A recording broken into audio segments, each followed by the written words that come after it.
much detail as you want.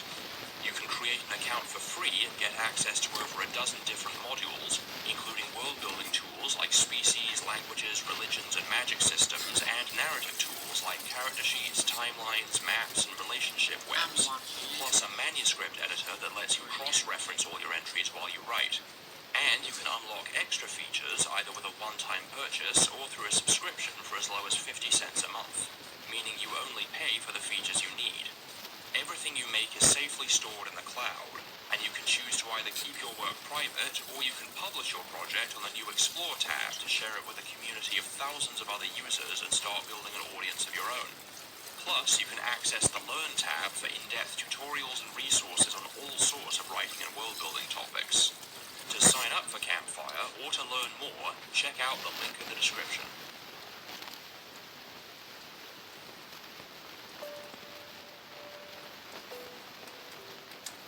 Last time, we explored the effects of ecological isolation on the island-dwelling clades across the planet. But in the meantime, the mainland clades will continue to diversify and develop new survival strategies, involving not only physical adaptations, but also behavioral ones. One class of behaviors that deserves special consideration is cooperation, which encompasses any behavior in which multiple organisms work together for each other's mutual benefit. At first glance, organisms cooperating with each other seems somewhat paradoxical. An organism that behaves altruistically, expending its own resources and energy to help another individual, will have fewer resources for itself and is therefore inherently more likely to die, and so won't spread its altruistic genes onto the next generation, while a selfish individual will be able to acquire more resources for itself and will therefore be better able to survive and reproduce, meaning that natural selection will always favor selfishness. And yet, cooperation, both within and between species, is extremely common in nature, so there must be some circumstances under which organisms gain greater fitness from cooperating with others than they would from acting individually. One of the more common examples of this occurs in mutualistic symbiosis. Contrary to its popular usage, symbiosis refers to any long-term association between two species, regardless of whether their relationship provides a benefit or a detriment to either one. This means that parasitism is also considered a form of symbiosis, as is commensalism, when one species receives a benefit without any net gain or expense to the other, while a situation in which both participants benefit is called mutualism. So far in this series, we've already seen several instances of mutualism, such as between the early chemotrophs and their algal symbiotes, and the coevolution between the chromatophytes and the phycopterans. Mutualism will be selected for if the benefits conferred to both species outweigh any costs to either of them.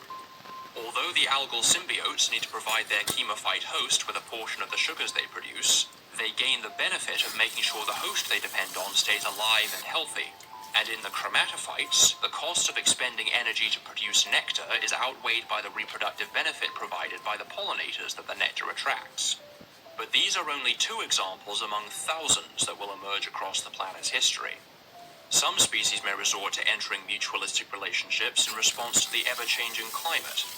As the Ice Age comes to an end, the mountains that once separated the coastal rainforest from the rest of the eastern continent will erode, allowing the species native to the rainforest to spread inland. However, many of the rainforest clades have specialized for lifelong arboreality, never once coming down to the forest floor, a lifestyle that's only possible because of the density of the rainforest canopy. But although the erosion of the mountains will allow the rains to reach further into the continental interior, the inland forests won't grow anywhere near as dense as they do along the coast. And in most areas, groves of trees will be separated by large stretches of open landscape that would be very difficult and dangerous for arboreal animals to cross by themselves, so they'll be confined to relatively small patches of territory with a suitable density of trees. To disperse to new areas, they may have to rely on the assistance of other animals. In Part 10, we briefly brought up phoresis, using another organism as a means of transport. Phoresis is considered a form of commensalism, since the phoretic species gains the benefit of increased dispersal without any positive or negative consequence for the host. Phoresis will be an optimal solution for animals like the pronicanthids and the other dolichostracans, as while almost none of the terrestrial lophostomes are very mobile, The arboreal dolichostracans are especially cumbersome on the ground because their limbs have specialized for crawling along branches. Pheresis will provide a means of dispersal for at least one clade of pronacanthids, who may climb onto the backs of passing herbivores to be ferried across the steppe and scrubland to reach new patches of forest.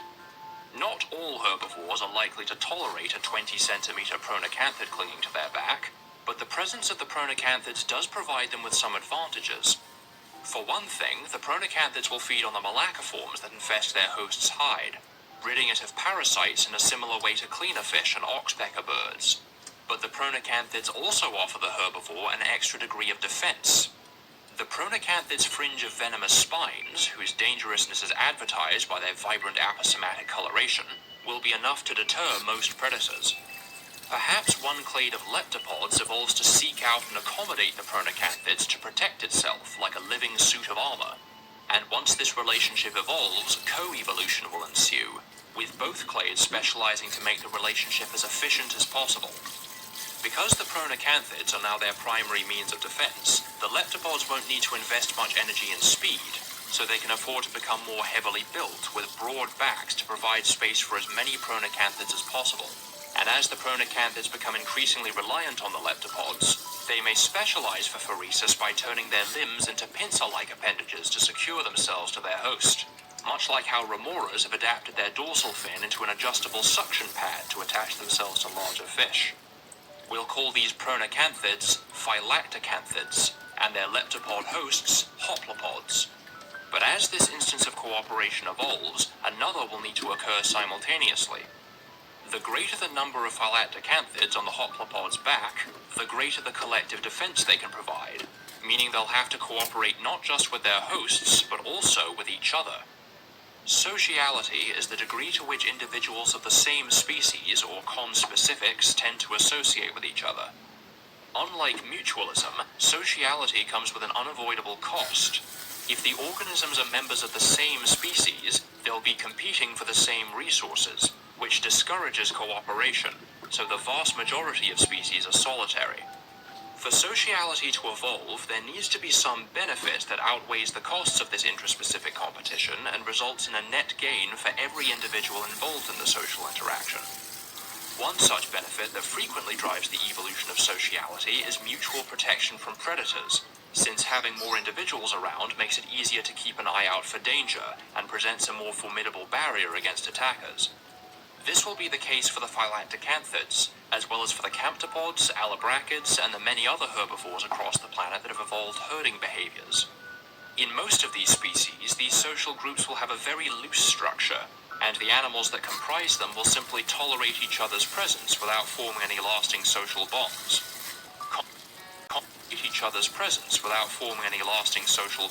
Size and composition as new members come and go. But other animals may evolve to form more long-term associations with each other. Although the latopterans originally evolved in forests, some species may eventually spread into open habitats like the steppe and scrubland. But whereas in forests they can find food in the canopy far out of reach of the predators on the forest floor, in the steppe they'll have to descend to the ground to forage for malacoforms and other small prey among the brachyphytes, where they'll be much more exposed and vulnerable. Because of this, many species may gather in groups while foraging, increasing their collective vigilance, and as they become increasingly reliant on the other group members for protection, they may more efficiently coordinate their activities by evolving a division of labor. Sentinel behavior occurs when an individual forgoes foraging and raises the issue of how this behavior can persist. We'd expect the individuals that exhibit sentinel behavior to eventually die out and their altruistic genes along with them. But acting as a sentinel may ultimately be worth the trouble if the other group members can return the favor. Reciprocal altruism occurs when an organism behaves altruistically towards another individual with the expectation that that same individual will later carry out the same behavior for it in return. For example, vampire bats regurgitate a portion of the blood they've drank to members of the roost that have been less successful in their feeding, and are in turn fed by other bats when they've been unable to find food. Reciprocal altruism can serve as a way for sentinel behavior to evolve. All the individuals in the group will take turns as sentinel, mindful of the payback they receive when others take their turn. But this raises another problem. What's to stop one individual from simply never taking a turn as sentinel, receiving the benefit of the other group member's altruism without ever going to the trouble of reciprocating it? This risk of exploitation poses a danger to the entire group, so they'll have to ensure that every member of the group pulls their weight, punishing or even exiling individuals that try to cheat the system. This requires the cognitive capacity to recognize each of the group members and to keep track of who's been serving their time as sentinel, which will be easier to do with fewer individuals in the group. So unlike the more or less random congregations of the Camptopods and Alabrachids, these Leptopterans will live in small, tightly knit groups with a low degree of fission fusion dynamics and strong social bonds between group members. However, this whole system relies on the sentinel having some way of alerting the other group members to danger, so these Leptopterans will need some way of producing alarm calls. Animals on Earth show a huge variety of different mechanisms for creating sound. Some, like stoneflies, simply tap their legs or abdomen against the ground, while cicadas produce their characteristic sound using corrugated drum-like structures in their abdomen called tymbals, and others, like the death's head hawk moth and the Madagascan hissing cockroach, create sounds by rapidly expelling air from their mouthparts or spiracles. But one of the most common forms of sound production is stridulation, where a sound is produced by rubbing or scraping two body parts against each other. For these Leptopterans, one of the very few parts of their body they can feasibly use to produce sounds is their teeth. Initially, they may signal to each other by flexing their oral tentacles to scrape or rattle their teeth together, and as they become increasingly dependent on these sounds to communicate danger, some of these teeth may lose their role in feeding and evolve into specialized stridulating structures with which they can produce a range of chirping sounds.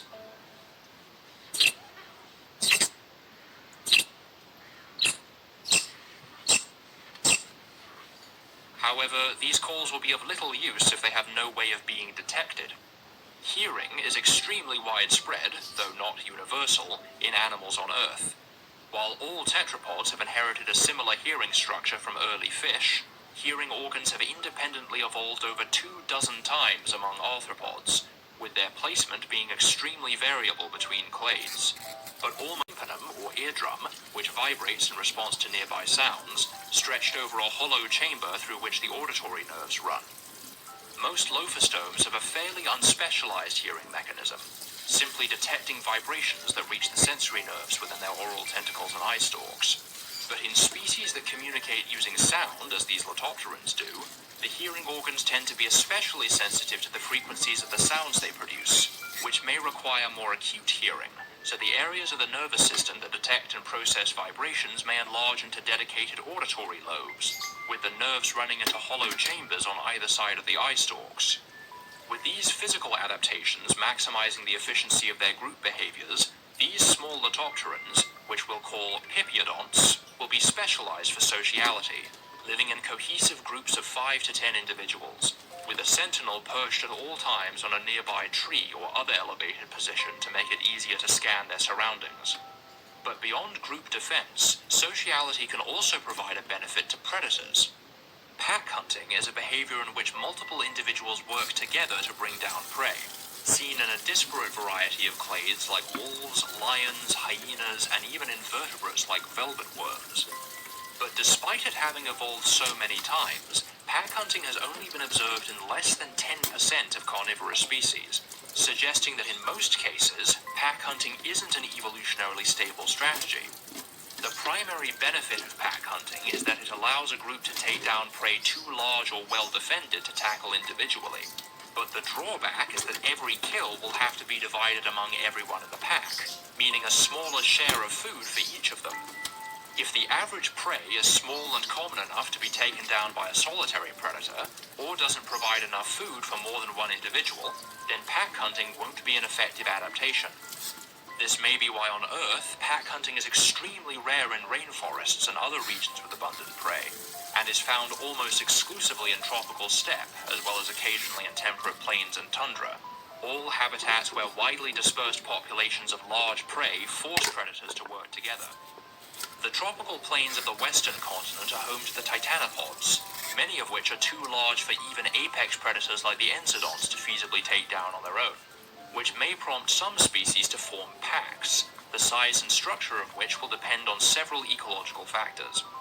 A larger pack will let them take down bigger prey, but not only will it mean a smaller portion of the kill for each pack member, but also, just like in reciprocal altruism, a larger pack will be more susceptible to cheaters, as only so many pack members will be needed for a successful hunt, and any superfluous members that don't participate in hunts will still benefit from the other pack members' efforts. The optimal group size will therefore be equal to the minimum number of individuals required to take down their typical prey, which for these enzodonts may be somewhere between 4 to 10 pack members. In some pack hunting species, group size and cohesion fluctuates with the availability of prey. Fossa are mostly solitary, but they have been observed occasionally grouping up to hunt together, which may be a lingering remnant of older pack hunting behaviors that evolved to help them hunt the now extinct Madagascan megafauna. But species that specialize for pack hunting may evolve more permanent associations and more sophisticated behaviors, such as a division of labor among the pack members, each individual filling a different essential role during the hunt. When lionesses stalk their prey, some pack members take the role of wings, encircling the prey and driving it towards the centers who wait in ambush, while chimpanzees divide hunting duties into up to 4 highly specialized roles. The need for different roles to be filled during the hunt can even lead to cooperative hunting between different species, such as how groupers are known to cooperate with moray eels, which are able to slither among stands of coral to flush prey into the open where the groupers can more easily catch it, increasing hunting efficiency for both species. Like many pack hunting animals, these enzodonts may establish hunting roles based on age, size, and experience, with the younger pack members surrounding the prey and blocking its escape, while the older and larger members move in for the kill. These tactics will give these enzodonts, which we'll call prionodonts, a competitive advantage over their solitary relatives and let them tackle large prey that most other predators would struggle with. As well as increased protection and hunting success, another big advantage provided by sociality is easier access to reproduction. After all, even if an animal remains solitary for its entire life, as long as it reproduces sexually, it will still need to cooperate with another individual to reproduce, which can drive animals to congregate to make finding mates easier. Dad, look at this, come on! Whoa, Dad! One common example of this is lekking, a mating behavior in which the males of a species gather in a single location during the breeding season to compete in courtship displays and attract visiting females. These gatherings, or leks, make the process of mate selection much more efficient, since the females won't need to waste any time or energy searching for a mate when all the males are gathered in one spot, and it will be easier to judge the males against each other and evaluate who will be the best mate.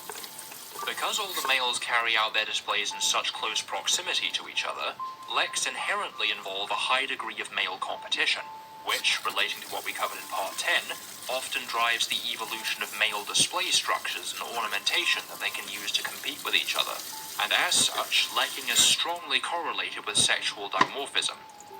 This being the case, lekking behaviors may evolve in sexually dimorphic clades like the ceratobrachids and corythobrachids, who will gather in huge groups during the mating season all across the landscape of the western continent. In most lekking species, leks occur within a single relatively small area with the males within sight of each other.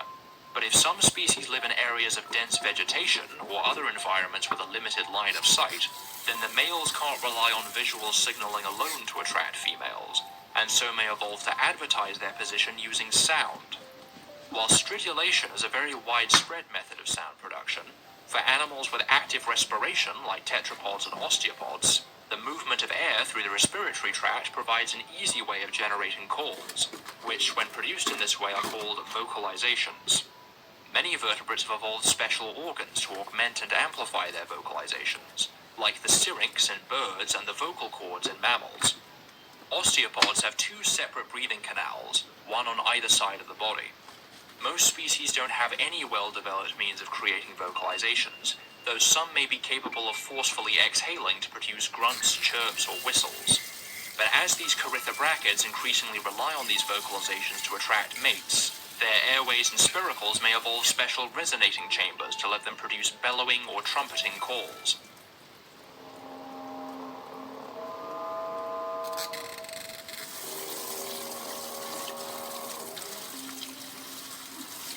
Again, however, these vocalizations rely on these corythobrachids being able to hear one another. The ancestral osteopods' hearing mechanism developed from the mechanoreceptors that let them detect vibrations underwater, which, in the transition to life on land, evolved to become sensitive to specific frequencies, functioning in a similar way to the sensory hairs of some insects and the hair cells inside the inner ears of vertebrates. The majority of these setae will be concentrated on the pedipalps, so they can be angled towards the source of noise, in much the same way that many mammals can adjust the position of their ears. While some early clades may maintain this simple design, many later forms will evolve more acute hearing by developing tympanic hearing chambers within their pedipalps, which will be inherited by most of the subsequent osteopod clades. Since these corythobrachids rely on long-distance auditory signals to coordinate their social activities, their hearing chambers may enlarge and become more sensitive to lower frequencies to let them discern each other's calls. These animals, which we'll call chamarobrachids, will remain in relatively small fission fusion societies outside the breeding season, but will form leks of up to 100 males spread out over many square kilometers of variable or forested terrain, relying on their vocalizations to stay in contact with each other. Because each male aims to attract as many females as possible, lekking is usually considered a form of polygyny, a mating system in which, within a given breeding season, a single male will mate with multiple females, while a female typically only mates with one male. Polygyny is one of the most common types of mating systems, seen in as many as 90% of all mammals, which isn't too surprising considering that, as described by Bateman's principle, males receive a greater reproductive benefit from multiple mates than females do. But while in lekking species, a male will typically form no long-term bond with any of the females he mates with, if the females represent a limited resource, then the male may need to protect his access to mates by forming permanent associations with them. A harem is a form of polygynous social group usually consisting of a single male and multiple females, all of whom stay together throughout the year and function as a cohesive group, ensuring that the male always has access to mates. Haremic mating systems may emerge among some species of captopods, many of which have already evolved basic herding behaviors, so forming harems may help these species achieve a greater degree of reproductive success. But evolving to live in harems may also prompt some physiological adaptations. Because the harem represents the male's access to reproduction, the dominant male will need to defend it from other males who try to mate with his females. Any males that are unable to acquire or maintain their own harem may engage in kleptogamy or sneak mating, infiltrating another harem while the dominant male is distracted and mating with some of the females. Or they may even challenge the dominant male directly for control of the harem. This means that competition between males is often very high in haremic species, which once again drives the evolution of sexual dimorphism.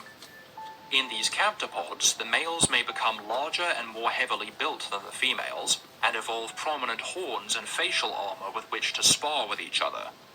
Although these horns can serve as formidable weapons, most of the time the males will seek to avoid injury, and so will instead simply try to intimidate their rivals into backing down. In animals on Earth, threat displays like these commonly involve vocalizations, so the males of these captopods may evolve special membranes in their spiracles to help them produce deep, booming growls to scare off opponents.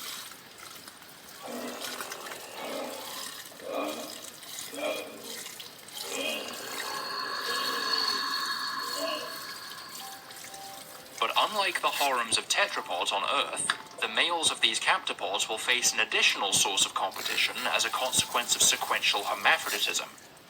In sequentially hermaphroditic species, the change from one sex to the other normally only occurs if it's likely to increase the individual's reproductive success, which, in the case of harems, if a female were to become male, then since the harem is formed almost entirely of females, her number of potential mates would hugely increase.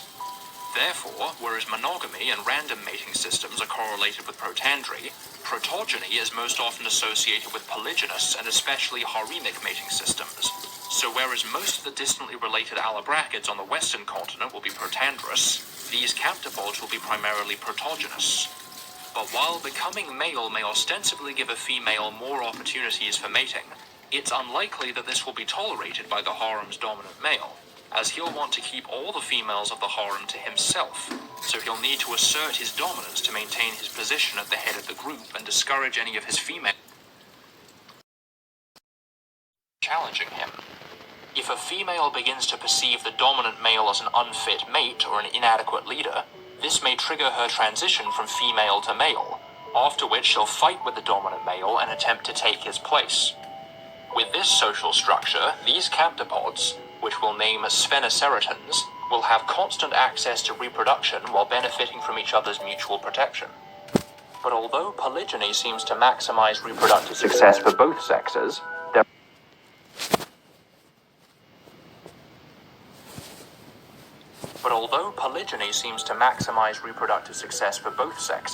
there are forms of social organization that are based around other mating systems. In Part 10, we discussed how monogamy evolved in the amphidonts in response to living in desolate environments at very low population densities, conditions under which males gained a greater degree of reproductive success from a single mate than from many. When they first evolve, they'll be solitary and territorial, but when the glacial cycles end, the warming climate will increase the levels of rainfall across much of the continental interior, turning some of the regions of cold desert and tundra where the amphidonts live into tracts of steppe and scrubland. Although these habitats will have a greater abundance of food, they'll also support a greater diversity of prey and predators, presenting the amphidonts with new sources of competition. While their adaptability and relatively small size will be a great asset, some amphidonts may further avoid competition with the larger daylight predators by evolving nocturnal or crepuscular lifestyles. To help them hunt in low light and to judge distances more accurately, their lateral pair of eyes may enlarge and evolve special bones that allow them to be swiveled in different directions to track prey, which may also function as sclerotic rings to help the eyes maintain their shape.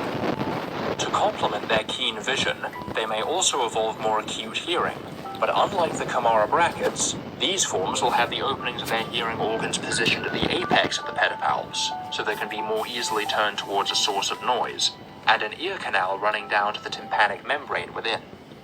These openings may be surrounded by tufts of hair that keep them clear of debris, as well as to help funnel vibrations into the ear canal in a similar way to the pinnae in mammals.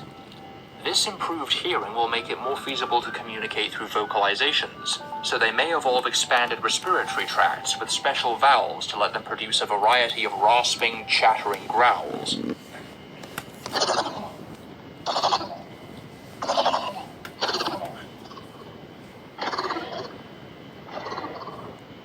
But on top of these physical adaptations, evolving sociality will also give them a huge advantage, as even though their ancestors were fiercely territorial, the increase in local resources as the climate changes will reduce intraspecific competition, and pack hunting may be the only feasible way to take down many of the large herbivores they now share their range with, so they may evolve to live in clans consisting of anywhere from 3 to 15 monogamous pairs.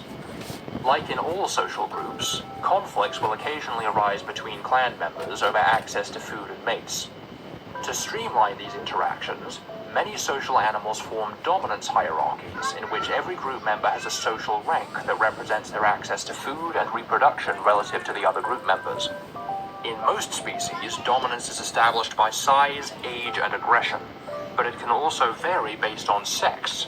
In African wild dogs, males and females occupy 2 separate hierarchies, and in hyenas, even the lowest-ranking females are still dominant over the males. Hyenas also determine dominance through nepotism, with offspring inheriting the rank of their parents. In the ancestral amphidonts, the need to defend fixed territories resulted in the females evolving larger body sizes and more aggressive temperaments than the males, which in these social species may translate into dominance hierarchies that naturally favor females, with the proviso that since these animals are protandrous, a male may end up becoming female if he stands to gain dominance in so doing. Sex may also play a role when it comes to dispersal. To avoid inbreeding, social animals will need to periodically evict individuals from the group to join or establish another. In the majority of social species, males are more likely to disperse than females, especially in polygynous systems like harems, where the young males are exiled from the group to live solitary lives until they form harems of their own, occasionally joining up with other males in small groups called bachelor herds. In contrast, female dispersal is quite rare, but most often occurs among monogamous species, or those with low levels of mate competition and a need to defend their access to local resources. So since these amphidonts retain the monogamy of their ancestors, they may therefore favor female dispersal. But sociality offers additional reproductive advantages than just increased access to mates. One of the most common forms of altruism is parental care, acting in a way that increases the chance of the organism's current offspring surviving by incurring a cost to its own survival and its potential to bear future offspring. The factors that favor parental care are encapsulated by K-selection, the general trend being that the greater investment a reproductive effort represents, the greater the pressure will be to ensure that the investment pays off. So species with slow growth rates or that require large amounts of resources to reach maturity will benefit the most from parental care. But recall that reproduction is typically a greater investment for females than for males, so females usually experience a greater selective pressure to ensure the young survive. Because of this, the most common form of parental care is female-only parental care, seen in almost all mammal species, while male-only parental care is much rarer, especially in animals with internal fertilization. But if sexual selection is low, and if there are any ecological factors that increase the cost of reproduction for the male as well, such as if juveniles have very low survival rates, then the male may be incentivized to incur the cost of losing out on additional mating opportunities to help the female in caring for the young, resulting in biparental care. Biparental care often goes hand in hand with monogamy, since investing in a single mate means the male can expend the energy he would have spent searching for more mates into caring for the young instead. Biparental care is seen in the vast majority of bird species, possibly because their highly altricial young require a great amount of care from both parents to survive. Although monogamy initially evolved among the solitary amphidonts as a response to low population densities, it also provided the opportunity for the males to assist in parental care. So biparental care will be an ancestral trait for the amphidonts. But the species that evolve sociality will have the opportunity to employ an even more effective strategy. There are other ways for an organism to pass on its genes than simply producing offspring. In a species that reproduces sexually, an individual inherits half of its genes from each of its parents, and will therefore also share half its genes with its direct offspring. Statistically, it will also share, on average, half of its genes with each of its full siblings, a quarter with half-siblings, an eighth with first cousins, and so on. This means that when an individual reproduces, it's not only propagating its own genes, but also those of its relatives, and thereby acting to increase their fitness as well as its own. This concept is called inclusive fitness, and provides a way for altruism to still result in a net reproductive benefit. The conditions under which altruistic behaviors will be selected for are described by Hamilton's rule, which takes into account this proportion of shared genes, or relatedness, as well as the cost to the initiator of the altruistic act and the benefit to the recipient. Hamilton's rule predicts that the more closely related two individuals are, the more likely they are to behave altruistically towards each other, since the greater the proportion of their shared genes they're helping to propagate and the greater inclusive fitness they gain. Because of this, most social species usually have a relatively high degree of relatedness between group members, meaning they all gain inclusive fitness from one another's reproduction. To maximize this benefit, some social species, especially monogamous ones, exhibit cooperative breeding, in which young receive care not only from their parents, but also from other members of the social group, usually called helpers in this context. If the clans of these amphidonts have a suitably high degree of relatedness, then they may seek to increase their inclusive fitness by sharing the duties of parental care among the entire clan.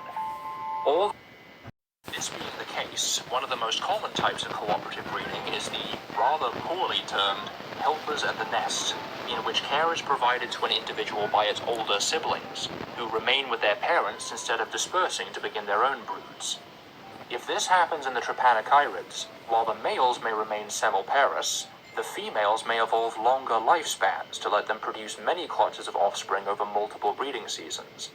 Semiparity operating asymmetrically between the sexes like this is fairly common in semiparous species on Earth, and will provide these trypanochirids with the opportunity for each clutch the female produces to help care for the one that follows it. Remember though, that relatedness is only 50% between full siblings, so if a single female has multiple clutches of young with different males, then the average relatedness between all of her offspring decreases, along with the inclusive fitness they gain from helping each other. So helpers at the nest will be most strongly selected for when the relatedness between siblings is maximized. In other words, that they all have the same father, meaning that monogamy is an essential prerequisite for most forms of cooperative breeding. However, there are ways to ensure maximum relatedness without forming an exclusive pair bond. In some animals, the female has the ability to store the male's gametes within her body for an extended period after he inseminates her, and to choose when to use them to fertilize her eggs. And if the female is inseminated by multiple males, she can even choose which male's gametes she uses. In this way, the female can produce multiple clutches of offspring over her lifetime from only a single mating, and can guarantee that all of her offspring have the same father to make the relatedness between them as high as possible, ensuring they gain the maximum possible benefit from cooperative breeding. The helpers can also forage for food, dig and maintain the burrow, and engage in sentinel behavior to watch for predators. To signal to each other, these animals may once again evolve a means of producing vocalizations. All Eurychirids have complex scent chambers within their spiracles, inherited from their scavenging ancestors, which in these creatures may develop specialized vibrating vocal folds to produce a variety of high-pitched chirps.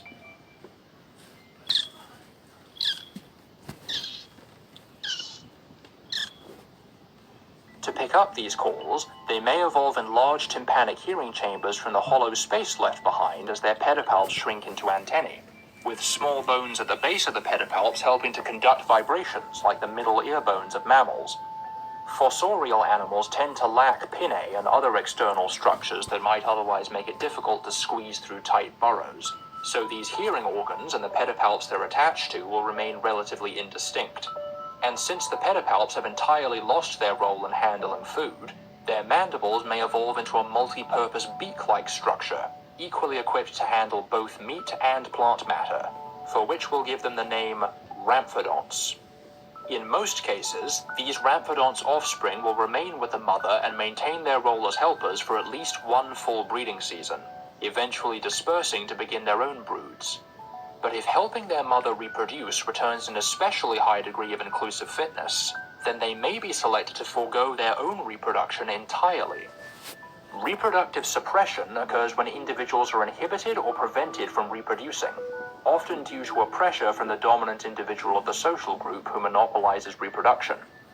In clownfish, subordinate members of the group don't even develop functioning reproductive systems until the dominant female dies. And in meerkats, the dominant female attacks and evicts any other females in the group who try to mate, as it hampers or even eliminates any chance of the individual achieving any direct fitness. Reproductive suppression is only viable if the individual stands to gain greater inclusive fitness from helping its relatives reproduce than it would from producing its own offspring. As well as high levels of relatedness between group members and highly altricial offspring that are likely to die without many helpers caring for them, an important factor that contributes to this is a high cost of dispersal. Many animals that exhibit reproductive suppression live in environments where patches of resources are separated by stretches of barren or uninhabitable landscape, making it less practical for offspring to disperse from the nest to begin their own broods. So for the ramphidonts living in the arid scrublands and deserts near the center of the western continent, the newly matured adolescents may only rarely brave the perilous terrain and myriad predators to attempt to find mates, more often remaining within the safety of their mother's burrow to help her raise more offspring. Plus, staying within their home nest also comes with the possibility of inheriting the nest, along with privileged reproductive status, once the breeding individuals die, without having to go to the trouble of establishing their own nest elsewhere. Which helper ends up becoming the new breeding female will be determined by another form of dominance hierarchy based on age and size, with protandry once again providing a way for males to achieve dominance. And if the right ecological circumstances are at play, some ramphidont species may specialize to take this bizarre lifestyle to an even greater extreme. The ultimate culmination of reproductive suppression is eusociality, a form of social organization in which reproduction is monopolized by a small number of breeding individuals who are assisted by multiple overlapping adult generations of their offspring, who spend their entire lives tending to the breeders without ever producing any offspring of their own. In facultatively eusocial animals like naked mole rats, if the breeding female dies, the most dominant helper takes her place and inherits her reproductive privileges. But in obligately eusocial animals like ants, bees, and termites, the helpers remain sterile for their entire lives, and if the breeding female dies or runs out of stored sperm, then the entire colony ultimately dies as well.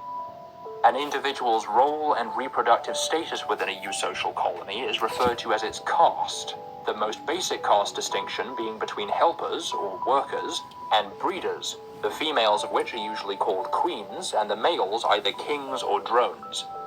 Once again, this whole system relies on the workers achieving greater inclusive fitness from helping their mother produce more offspring than attempting to reproduce on their own.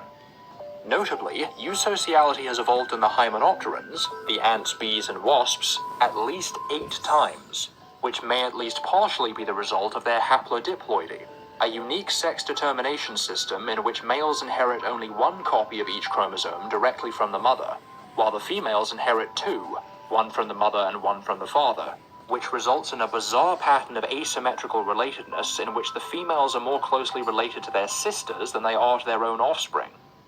However, both in the hymenopterans and in eusocial animals with more typical sex determination systems, the maximizing of relatedness between offspring is still largely accomplished via monogamy, although many eusocial species revert to other mating systems once eusociality has been established. In termites, the reproductive male and female, the king and queen of the colony, remain together and mate continuously to produce a constant supply of workers, while in ants, the semilparous males die after inseminating the female, who is able to store the male's sperm for as long as 30 years to keep on producing new generations of offspring. As a consequence of so rarely dispersing, almost all eusocial species live in huge communal nests that are usually concentrated around resource-rich areas of otherwise barren habitats.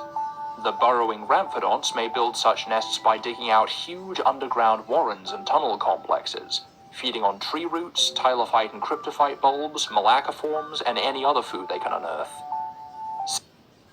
Nescafe Original. May tapang ng dagdag na kape. Kaya kapeng-kape. Since they live almost entirely in these lightless underground nests, the enormous eyes characteristic of the lystrachirids are now almost vestigial, and so may shrink into barely functioning pits, as commonly happens in many fossorial animals.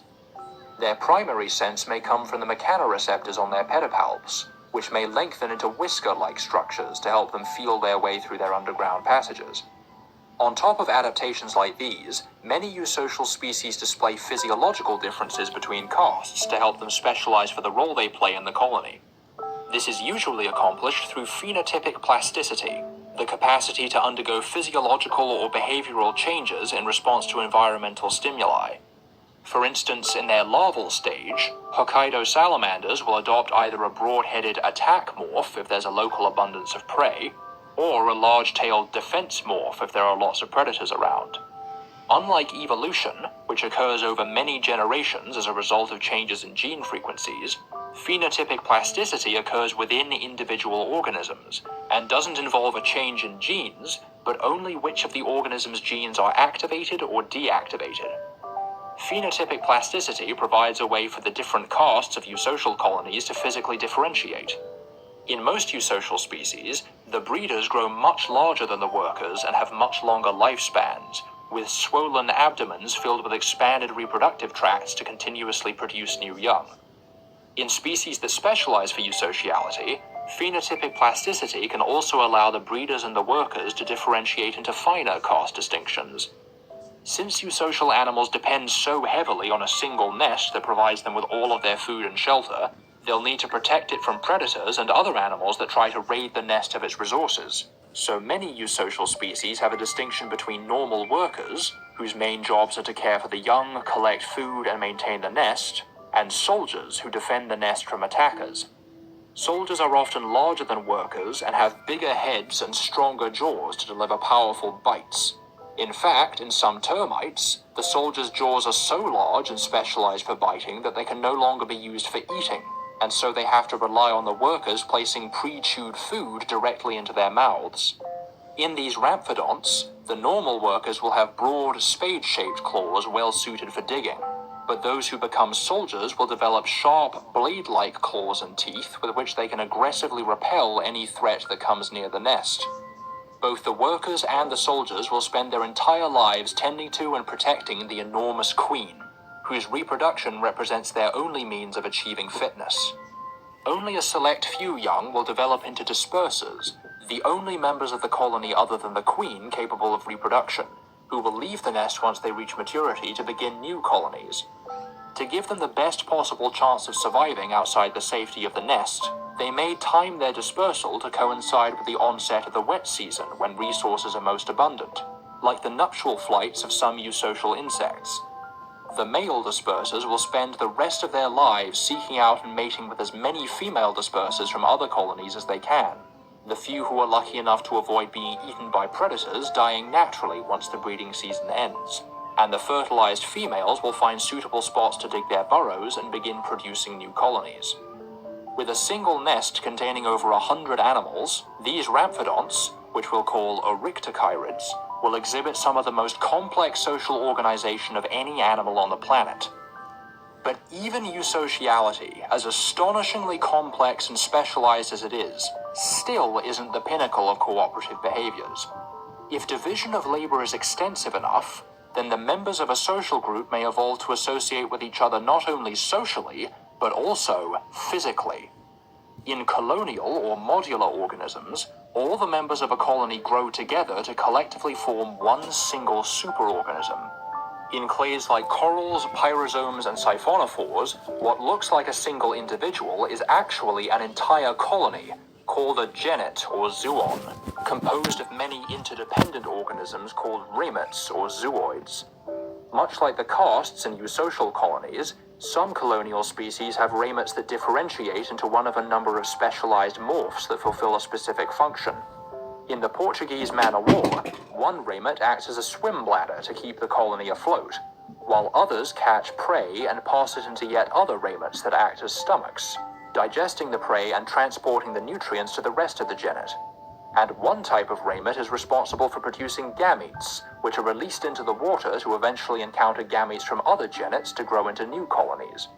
Since these are the only ramets involved in sexual reproduction, the only way for the other ramets to achieve fitness is to work to keep the reproductive ramets alive and healthy so they can propagate the genes they all share, achieving inclusive fitness for the whole genet. This is reinforced by the fact that in almost all colonial organisms, ramets are produced asexually, meaning that all the members of the colony are genetically identical, and so they share the same relatedness with any other ramet's offspring as they would with their own. So the inclusive fitness they gain from another ramet reproducing is identical to the direct fitness they would gain from reproducing themselves. The ability to reproduce asexually is also an ancestral trait among the chemophytes, though they can also employ sexual reproduction to increase their genetic diversity and dispersal, which some clades like the chromatophytes have specialized for by evolving mutualism with pollinators.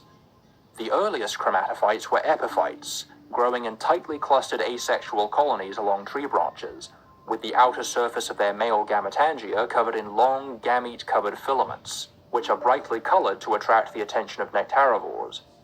The more members of the colony contribute to this colorful display, the more visible and alluring they'll be to pollinators, making this floral ornamentation not only a form of cooperation, but also a marginal instance of altruism, since one plant's display will increase the likelihood of other members of the colony being pollinated as well, which they can afford to do since all the members of the colony share the same genes. And if this tendency for colonial cooperation continues, some of the subsequent chromatophyte clades may evolve into full-fledged colonial organisms, evolving division of labor among the members of the colony and differentiation into specialized ramets. Some will serve as structural support, growing into a sort of stem to reach upward for light.